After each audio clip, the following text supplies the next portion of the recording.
The wedding had been held 38 times, but my boyfriend, the director of surgery, had ditched me 38 times for his frail and sickly childhood sweetheart.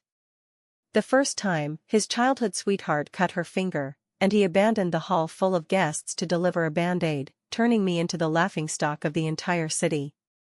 The second time, on the way to get the marriage certificate, his childhood sweetheart said she was afraid of the dark, so he forced me off the elevated bridge and drove away. After that, whenever I mentioned marriage, his childhood sweetheart would promptly suffer from angina, dizziness, or leg cramps. Later, I accepted the assignment from Doctors Without Borders and flew to the war-torn Middle East. I heard that on that night, the usually calm him went mad, checking all flight information to the war zones. Today was my 38th wedding. In the banquet hall of the 5-star hotel, the lights were dazzlingly bright. The large screen scrolled through photos of Ethan and me over the past 10 years. From the youthful university campus to the hospital corridors in white coats. In the photos, we smiled sweetly, but in reality, on the central stage, there was only me.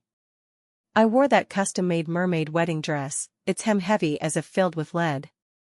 The guests below the stage had shifted from whispering to undisguised mockery. Ethan didn't come again? This is too disrespectful to the Shin family. This is the 38th time. Dr. Nancy is really tolerant. If it were me, I'd have flipped out long ago. I heard it's for that childhood sweetheart again? TSK, the legitimate wife is inferior to the concubine. These voices surged into my ears like a tide. I gripped my phone, my knuckles stiff. Just a minute ago, Ethan sent a brief message. It was only a cold line. Lily cut her hand while slicing fruit and her hemophobia flared up. I'm going to check on her. Postpone the wedding. Postpone. Another postponement. Last time it was because Lily had a nightmare, the time before that because her cat at home went missing. This time, because she cut her hand slicing fruit. My father sat at the main table, his face turning from ashen to pale. He clutched his chest, swayed, spat out a mouthful of blood, and collapsed onto the table. Dad. I threw away the bouquet, lifted my skirt hem, and rushed off the stage. The scene descended into chaos. While performing CPR on my father, I dialed Ethan's phone. First call, hung up. Second, hung up. Third, blocked. That familiar busy tone was like a blunt knife sawing back and forth at my heart. The ambulance arrived. Without time to change, I boarded it in disarray, wearing that priceless wedding dress stained with blood. At the hospital's emergency department, I sent my father into the resuscitation room. Just as I turned, at the end of the corridor by the treatment room door, I saw that familiar figure. Ethan, in an expensive suit, was half kneeling on the ground. He held Lily's hand, gently blowing on it. His gaze was so tender it could drip water, a look I had never seen. Lily sat on the chair, her eyes red-rimmed, holding half an apple in her other hand. I approached closer and clearly saw the injury on Lily's hand. It could not even be called a wound. Just a shallow scratch, without any blood flowing, wasting even a band-aid. But Ethan's demeanor was as if Lily had severed her entire arm. Brother Ethan, it hurts. Lily cooed delicately. As she looked up and saw me, she shrank into Ethan's arms like a frightened little rabbit. Ah, Sister Nancy, why did you come in your wedding dress? Your makeup is smudged, it's scary. Ethan frowned and turned back. Seeing my disheveled appearance, his eyes showed no distress, only impatience. Nancy, have you caused enough trouble? He stood up, shielding Lily behind him. Lily is most afraid of blood. Why did you come to the hospital dressed like this? To deliberately provoke her? I stared at him, my chest heaving violently. Ethan, today is our wedding day. I know. He was self-righteous, even with a hint of reproach. The wedding can be rescheduled. What if Lily faints in this condition? Can't you be more understanding? Understanding. Over these 10 years, the word I heard most was understanding. Because I was understanding, when Lily wanted my necklace, I had to give it. Because I was understanding, I had to endure being stood up on dates. Because I was understanding, even if left at the wedding to become the city's laughingstock, I couldn't get angry. She just scratched her skin. I pointed at Lily's finger, my voice hoarse. And my dad was angered into the resuscitation room. Ethan was stunned for a moment, then frowned deeper. Uncle Henry has always been robust, how could he get sick from anger so easily? You're even lying like this to force me back? His eyes were full of disappointment, as if I were an unreasonable madwoman. Nancy, you're such a disappointment. Hurry back and change out of those clothes, don't embarrass yourself here. After saying that, he turned to coax Lily again. Lily hid in his arms and flashed me a provocative smile. In that instant, I heard something shatter. It wasn't heartbreak. It was the shackle that had bound me for 10 years, completely broken. I didn't cry or make a scene. I raised my hand and removed the white veil from my head. In front of Ethan, I balled up that veil symbolizing purity and vows and threw it into the nearby yellow medical waste bin. Ethan. I called his name, calm as if addressing a stranger. This is the 38th time you've abandoned me. And the last. Ethan's movements paused, he turned to look at me, his expression somewhat stunned. But he quickly regained his superior demeanor. This trick again? Playing hard to get too much loses its appeal. Think what you want. I turned toward the resuscitation room, my back straight. This time, I didn't look back. The next day, my father's condition stabilized, and he was transferred to a regular ward. I returned to the anesthesiology department for normal work. My colleagues looked at me with sympathy and caution. Yesterday's farce had already spread throughout the hospital. I acted as if nothing happened, handing over shifts, making rounds, preparing for surgeries. This is the adult world, even if the sky falls, work must go on. At 10 a.m., there was a high-difficulty craniotomy. The patient had a glioma in a dangerous location. The lead surgeon was Ethan, I was the lead anesthesiologist. This was once our most tacit battlefield. When Ethan entered the operating room, he didn't even glance at me. He was probably still waiting for me to humbly coax him and hand him coffee as before. Unfortunately, today there was no coffee. The surgery had progressed for 2 hours. It was the critical moment of tumor dissection. The operating room was left with only the beep-beep of the monitors, the atmosphere tense to the extreme. Suddenly, Ethan's phone rang. It was a dedicated ringtone.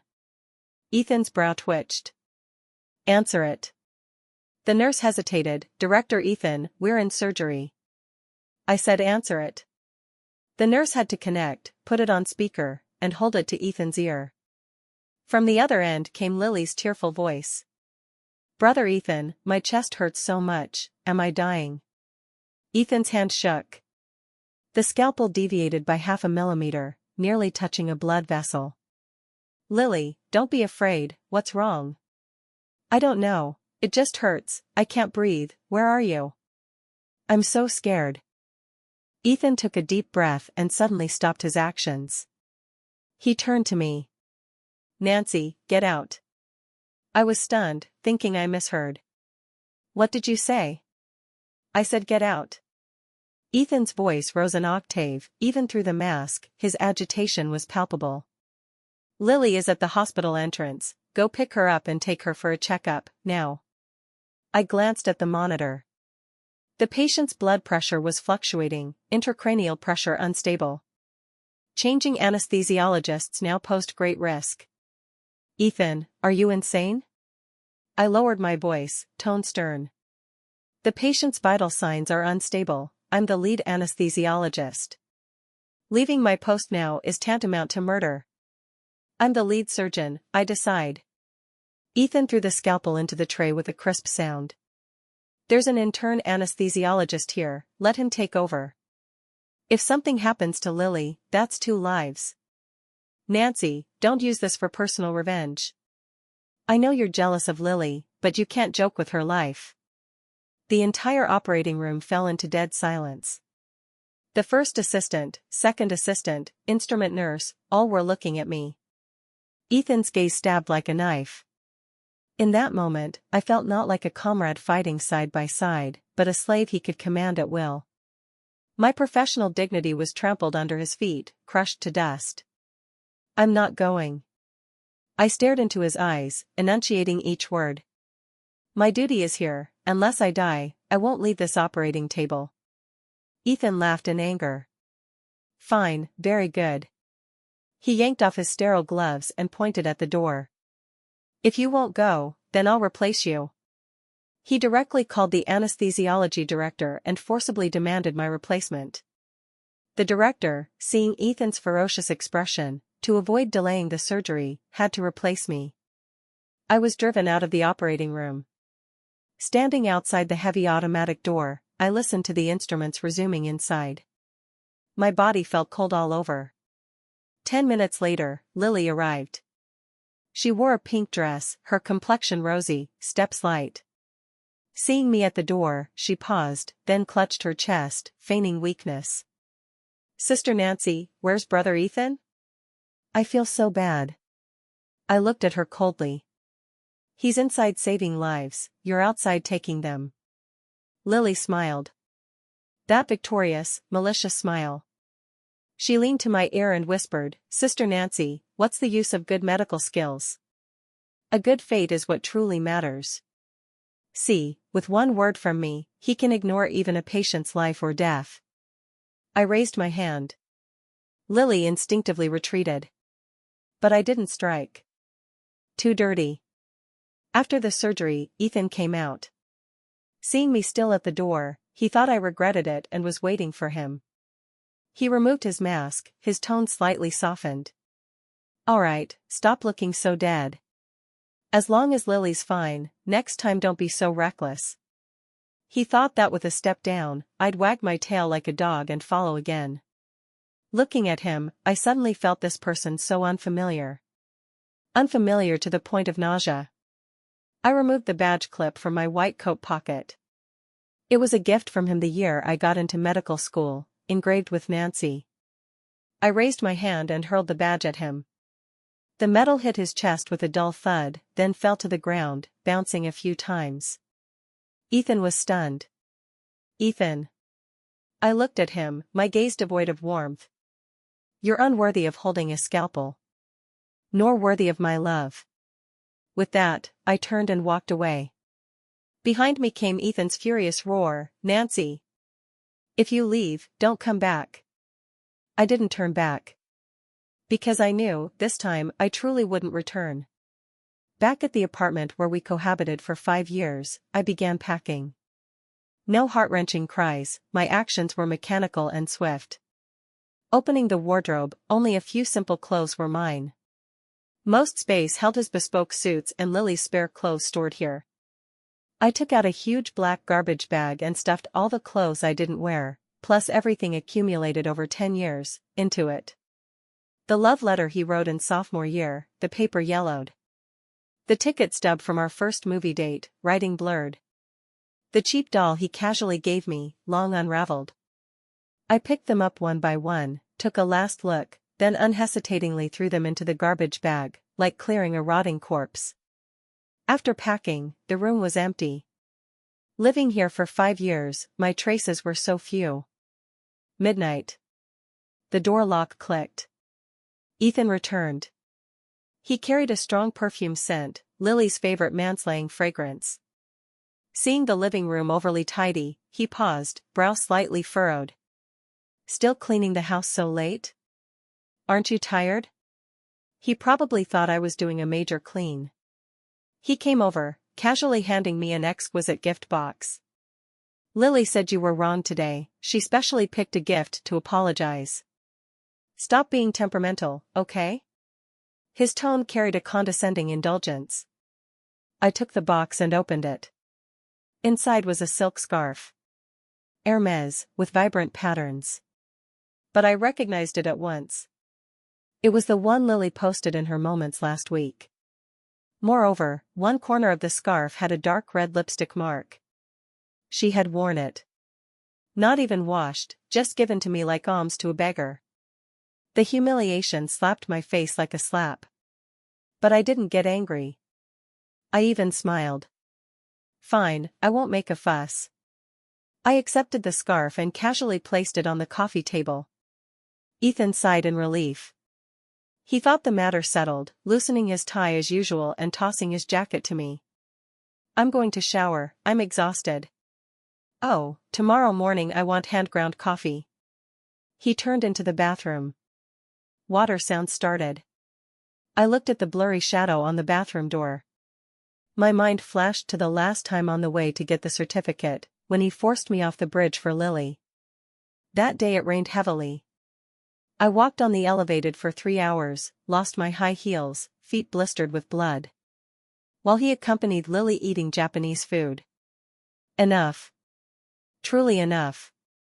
I opened my laptop and clicked on the email that had sat in drafts for half a month. Title: Doctors Without Borders Middle East War Zone Assignment Confirmation. When I first received the invitation, I hesitated because I couldn't bear to leave him. Now it seemed like a joke. The mouse hovered over confirm. This time, my hand didn't shake. Click. Sent successfully. I closed the computer and placed the printed resignation letter on the bedside table. Beside it was the plain ring we bought in our first year together. That year he was poor, couldn't afford a diamond ring. I said it didn't matter, as long as it was from him, I'd wear even a wire ring. Now with billions, he gave Lily pigeon eggs but never thought to replace mine. This ring should be returned to him. At 3 a.m., I carried my only suitcase, took a last look at him sleeping soundly, probably dreaming of having both. I gently closed the door. The locking sound was especially clear in the silent hallway. Goodbye, Ethan. My youth fed to the dogs. But my life was just beginning. When Ethan woke, the sunlight was glaring. He habitually reached out to embrace the person beside him. Touched emptiness. The sheets were cold. Nancy? Water. He called with eyes closed. No response. Usually by now, I'd have handed him warm water and massaged his temples. Nancy. He opened his eyes impatiently and sat up. The room was eerily quiet. He thought I'd gone to work, feeling dissatisfied, thinking I was becoming less considerate. Until his gaze fell on the bedside table. That lone plain ring reflected cold light in the sun. Beneath it, a letter with a short line, "We're over." Ethan picked it up, glanced, and scoffed.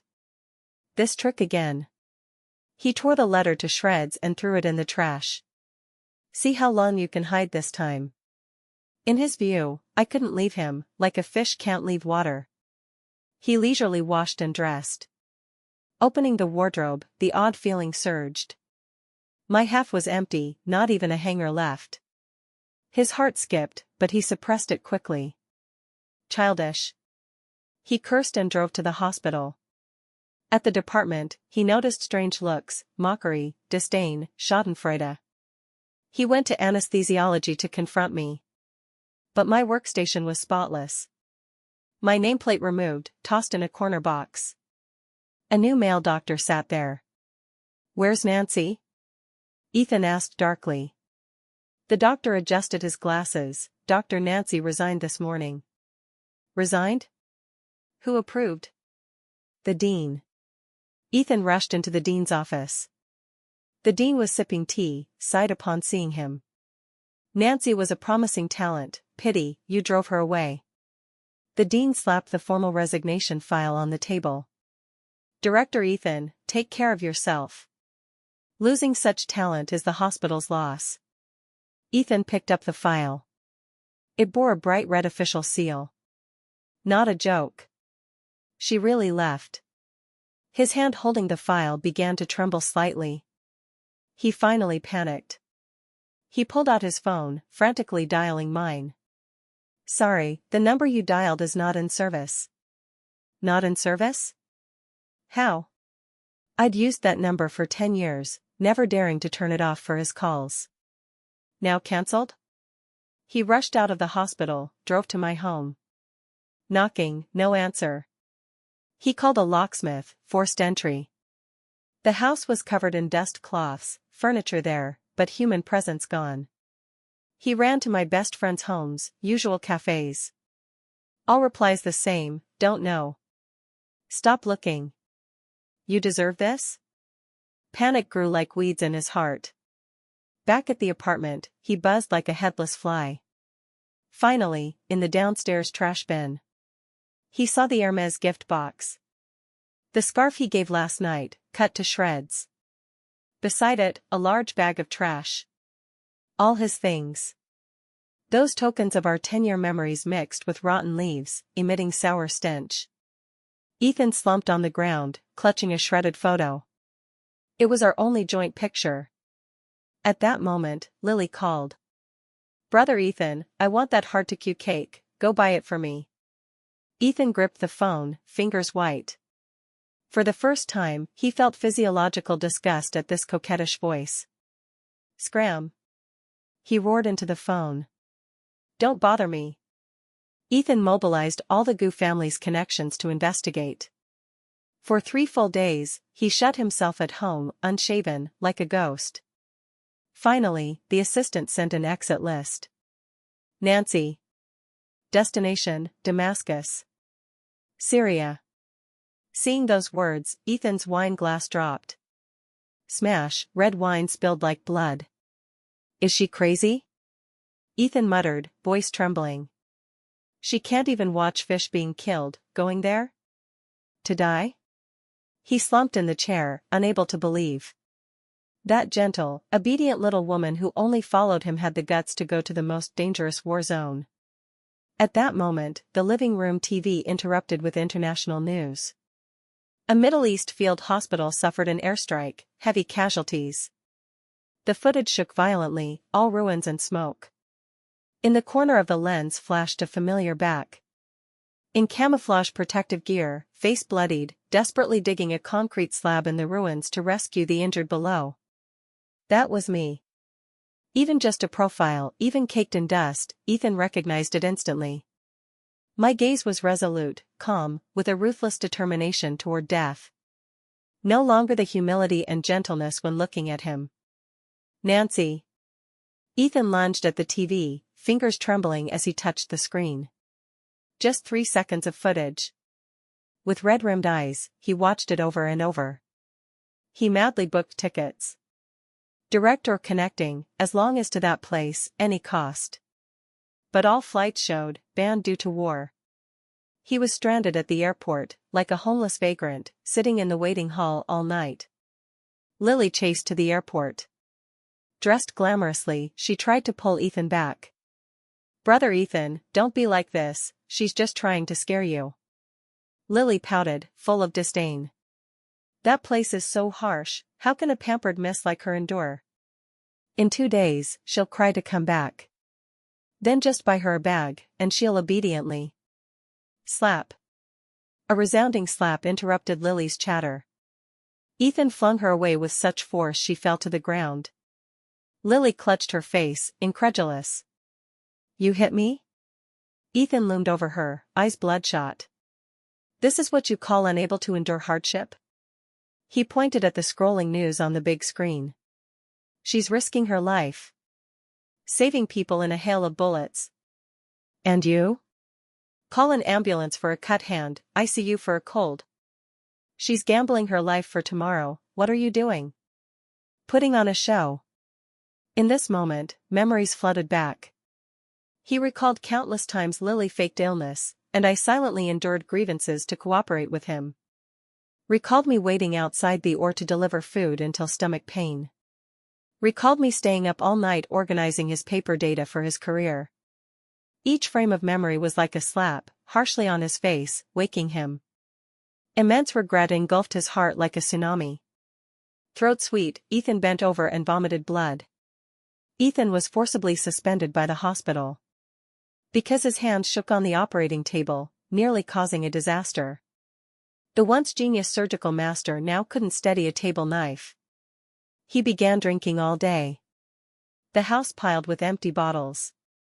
His only spiritual sustenance was guarding the satellite TV, capturing any news about field medical teams. Like a pervert, he collected all possible footage of me, even blurry backs.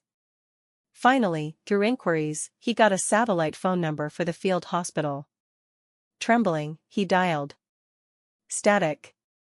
Noisy current. After a long time, it connected. Hello?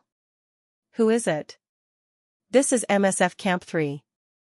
It was a man's voice, deep, strong, with artillery booming in the background. Hearing a male voice, Ethan went mad with jealousy. Let Nancy answer. I'm her fiancé. Silence for 2 seconds opposite. Then walking sounds. Nancy, for you. Says he's your fiancé. Then the receiver was passed.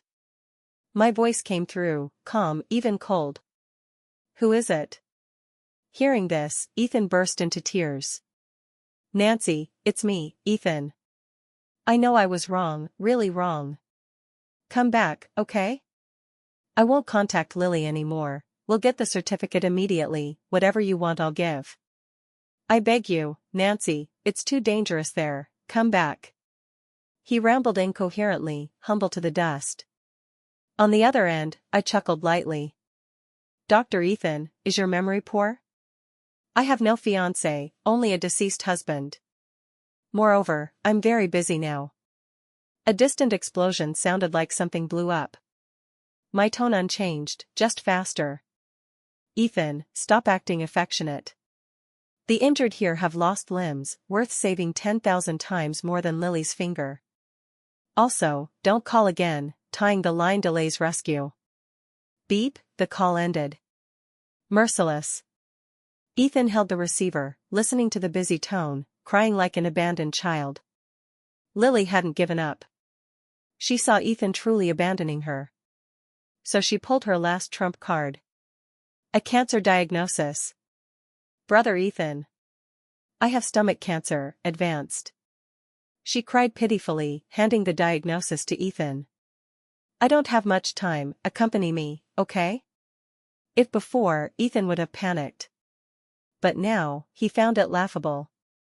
His rationality returned. He grabbed Lily, dragged her to the car, and drove straight to the most authoritative oncology hospital. Since sick, then treat. He personally escorted Lily for checks, watching throughout, no chance to cheat. Results, chronic superficial gastritis. Not even an ulcer. Ethan looked at the report, smiling eerily. He smashed the fake cancer diagnosis on Lily's face. Stomach cancer? Lily, you make me want to vomit in disgust.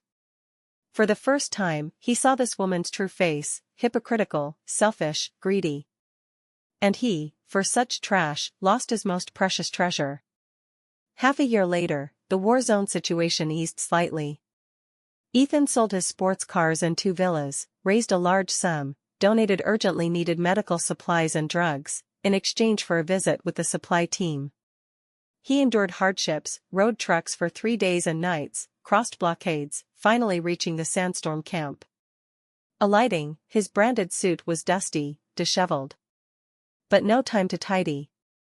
He frantically searched the crowd for that figure. Then he saw. In front of a crude tent, I sat on a small stool, bandaging a local girl's wound. Sunset on my face. I was smiling. A brilliant, free, vital smile he'd never seen. Before with him I was cautious, smiling without teeth. Now, like a wild rose blooming in the desert. Beside stood the male doctor who answered the phone. Tall, handsome, resolute gaze. He handed me a water jug. I naturally took it, drank a sip, handed back.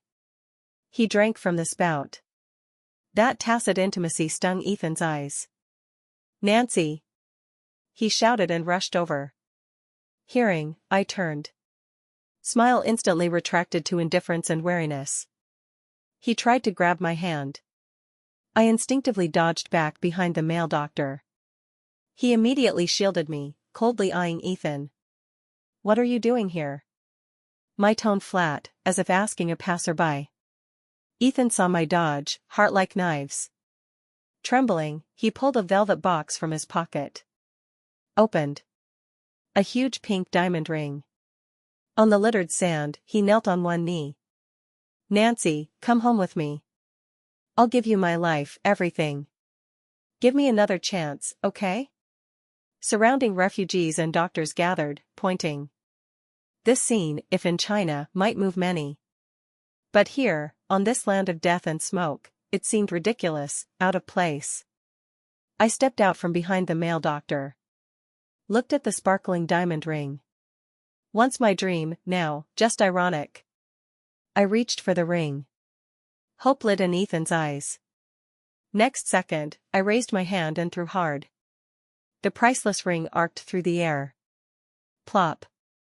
It fell into a distant sewage-filled crater, splashing dirty water. Ethan. I dusted my hands. Your love is too dirty. We don't need trash here. Ethan didn't leave. He lingered in the camp. News from home, without Ethan's protection, Lily's scandals exposed. Medical fraud, donation scams, even academic misconduct. When the wall falls, all push. She became a pariah.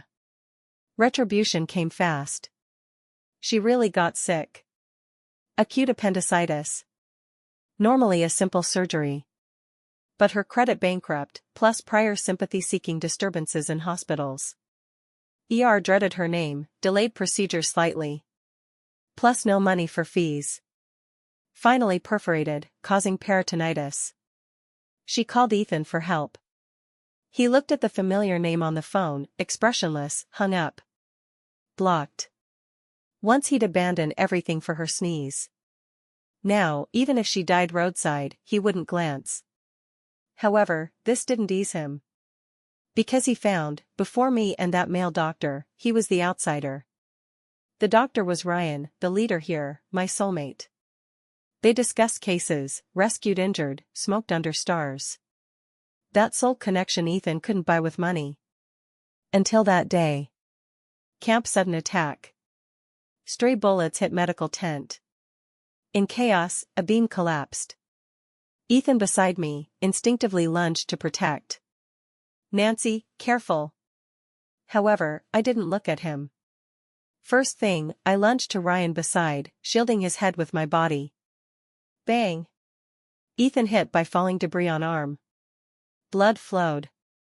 And I, unscathed. Dust settled. Ethan clutched his bleeding arm, watching me. I anxiously checked Ryan's injuries. Ryan, are you okay? Hurt anywhere? The panic and distress in my eyes were genuine. Ethan's heart chilled completely. He finally understood. That privilege where even after all grievances, she still loved him, was utterly void. After a while, I noticed injured Ethan. I came over, simply bandaged him. Actions professional, without emotion. Like handling pork. Wound not deep, won't die. I tied the knot, dusted hands. Done, leave quickly, don't occupy beds. Ethan ached not an arm, but heart. He looked at me, voice hoarse. If I died today, would you cry? I looked up, gaze vacant, like viewing a specimen. No. I'd treat you as ordinary remains, number, cremate, bury. The light in Ethan's eyes extinguished completely. Ethan's arm injured nerves. Not amputation, but it was his scalpel hand. Now shook even holding chopsticks. But he didn't care.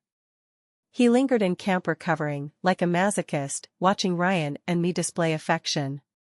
He saw Ryan skillfully pick onions from my bowl during meals. A detail he never remembered in 10 years. Before, he'd frown, if you don't eat onions, don't order, picky. He saw me wake from nightmares. Ryan gently hugged, soothed softly until I slept again.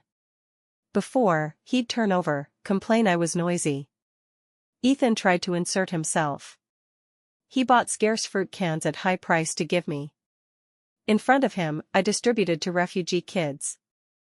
Mr. Ethan, keep this for your own brain supplement. Ryan privately found Ethan. 2 men confronted under moonlight. Ryan taller, more steady, and reserved. Dr. Ethan, since missed, don't disgust her anymore. Ethan gritted teeth, I love her, I can change. Love? Ryan sneered, grabbed sand. Do you know how her calluses came? From saving lives, gripping the scalpel. Not from washing hands and cooking for you, or washing panties for your green tea childhood sweetheart. You're unworthy of speaking love. Ethan wanted to retort but found no confidence. He couldn't even say my favorite color or shoe size. Days later, an aftershock. Beam collapsed again. This time, Ethan pushed me away, himself injured leg. Fractured. He lay on the bed, sweating in pain. But secretly expected, I saved you, you should care for me? However, I arranged a chubby male nurse to care for him. Where's Nancy? Ethan asked. The nurse gruffly, Dr. Nancy's busy, ICU kid needs surgery. I got hurt saving her. Dr. Nancy said resources tight, she only handles critical. You won't die, I'll care for you. Ethan looked out the window. I with Ryan on back, both striding to war. Sunlight elongated their shadows. In that moment, Ethan shed regretful tears. Moral blackmail failed. Self-harm ploy failed. She didn't need his saving. Nor his love. 3 months later, aid mission ended, I returned with team. Ethan, leg not healed, followed on crutches. Return flight landed. Airport hall packed with reporters, media. Also GU parents, and wheelchair-bound, emaciated Lily. Lily, seeing cameras, started crying. Sister Nancy, how can you be so heartless? Brother Ethan ruined hand and leg finding you, what more to forgive him? GU parents darkly pressured. Nancy, stop fussing. Ethan's like this, marry him quickly to calm public opinion. Facing microphones. Ethan in crowd, expectantly watching me. He thought, before the nation, using public pressure, I'd consider old feelings. Or at least give him a step down. I took the reporter's mic, smiled. Then turned, linked Ryan's arm. Ryan in sharp suit, handsome. I leaned on his shoulder, to the camera, openly, let me introduce. This is my fiancé, Ryan. The hall erupted. Flash's frenzy. Ethan's face paled instantly, body swayed, nearly fell. Reporters shoved mics, what about Mr. Ethan? Heard he got injured searching for you. I looked at Lily, then GU parents. Finally, gaze on Ethan's face. Calm, distant. As for Mr. Ethan. Pause. That's an ex, not familiar. As for his injuries, his own carelessness, unrelated to me. With that, arm in Ryan's, I turned and left. Nancy. Ethan suddenly roared my name madly. He tried to rush, but leg impaired, fell clumsily. Security stopped him. He could only crawl on ground, watching me enter Ryan's car. Window rose slowly, isolating noise. Also 2 worlds. I didn't even turn back. Ethan was utterly ruined. Hand nerves damaged, couldn't hold scalpel anymore. Once genius, now a invalid spilling water drinking. GU family, due to his scandals and long neglect, stock plummeted, bankrupt. Lily, seeing his fall, took last money to flee. Caught at airport. For donation fraud and illegal fundraising, multiple crimes, life in prison. Ethan in drunken dreams returned countless times to that afternoon I waited in wedding dress. If he hadn't left. If he chose to stay. But no ifs. He began imitating my habits. Went to my favorite restaurants, ordered my favorite dishes. Even if he hated spicy, ate and vomited each time. On streets seeing backs like mine, he'd chase madly. Grab, see face, collapse crying. Sorry, wrong person. All said the once arrogant Ethan was mad. A year later, he received an invitation. From Ryan.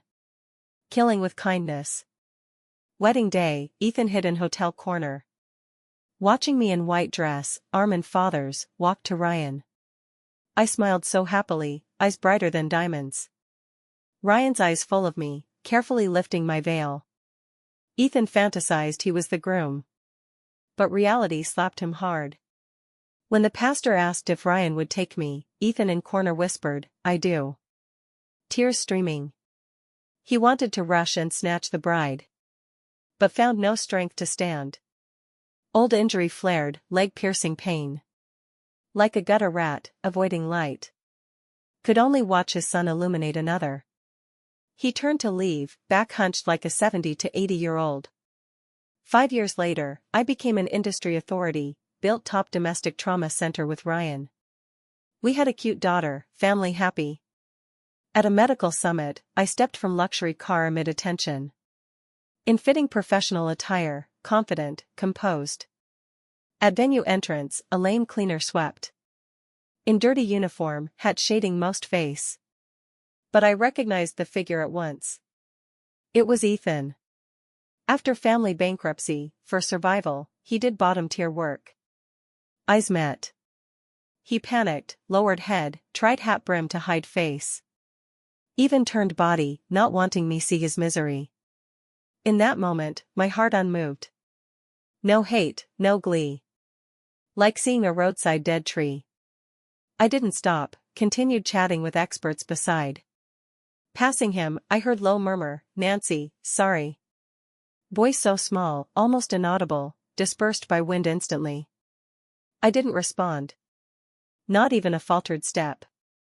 I walked out the grand venue. Outside sunlight just right.